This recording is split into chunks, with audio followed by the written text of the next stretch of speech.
Hi friends, இன்றைக்கி நம்ம இந்த வீடியோவில் இந்த ட்ராகன் ஃப்ரூட்டை பற்றி தான் பார்க்க போகிறோம். இது பார்த்திங்கன்னா ட்ராகன் முட்டை மாதிரியே இருக்கிறதுனால இதுக்கு இந்த பேர் வச்சுருக்காங்க. இதுக்கு முன்னாடி இந்த ட்ராகன் ஃப்ரூட் கிடைக்காத அரிதானதுன்னு சொல்லுவாங்க. ஆனால் இப்போ எல்லா கடைகளிலுமே நம்ம இந்த ஃப்ரூட்ஸ் பார்க்க முடியுது. நீங்களும் இந்த ட்ராகன் ஃப்ரூட்டை சாப்பிட்ருக்கீங்க அப்படின்னா கண்டிப்பாக கமெண்ட் செக்ஷனில் உங்கள் கருத்தை தெரிவிச்சுக்குங்க.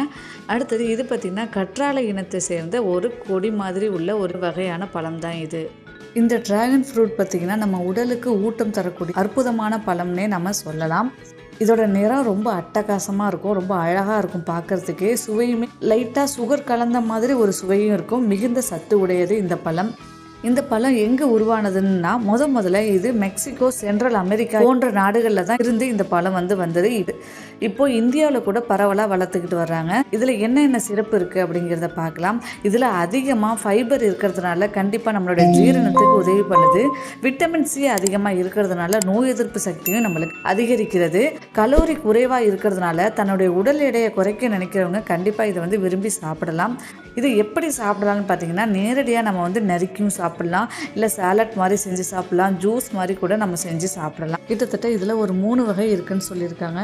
அதில் சிகப்பு தோல் கொண்ட 2 பழம் இருக்கும். ஆனால் உள்ளர கலர் கொஞ்சம் டிஃப்ரெண்ட்டாக இருக்கும். ஒரு சில பழத்தில் உள்ளர ஒயிட் அண்ட் பிளாக் இருக்கும், ஒரு சில பழத்தில் ரெட் அண்ட் பிளாக் கூட இருக்கும். பார்க்கவே ரொம்ப அழகாகவும் இருக்கும். இன்னொரு வகை பழத்தில் பார்த்திங்கன்னா தோலே முழுமையாக மஞ்சள் நிறத்தில் காணப்படும். பார்க்கவே ரொம்ப அழகாகவும் இருக்கும் இதோட தோற்றம். இதில் ஒவ்வொன்றிலையும் தனித்துவமான சுவையும் தனித்த நன்மையுமே இதில் இருக்குது. இது யாரெல்லாம் சாப்பிடலாம் அப்படின்னு பார்த்தீங்கன்னா குழந்தைகள் முதல் பெரியவர்கள் வரை எல்லாருமே நம்ம சாப்பிடலாம்.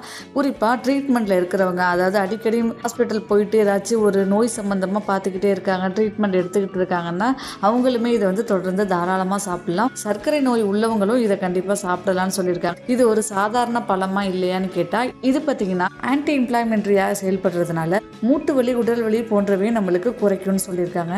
அது மட்டும் இல்லாமல் மன அழுத்தம், அதிகமாக தூக்கம் வராதவங்க, ரொம்ப ஸ்ட்ரெஸ்ஸில் இருக்கிறவங்க கூட இதை நம்ம சாப்பிடலாம்னு சொல்லியிருக்காங்க. இதில் எதுவும் பக்க விளைவு இருக்கான்னு கேட்டால் எதுவுமே நம்ம அளவுக்கு மீறி சாப்பிடாமல் இருக்கிறது தான் ரொம்பவுமே நல்லது. அளவுக்கு மீறி நம்ம சாப்பிட்டுக்கிட்டே இருக்கோம்னா ஒரு சில பேருக்கு வயிற்றுப்போக்கில் கூட விட சான்ஸ் இருக்குது. ஸோ நீங்கள் எதுவுமே அளவுக்கு மீறினால் அமிர்தமும் நஞ்சு அப்படிங்கிற மாதிரி நீங்கள் எதையுமே ஒரு அளவாக எடுத்துக்கிறது நல்லது.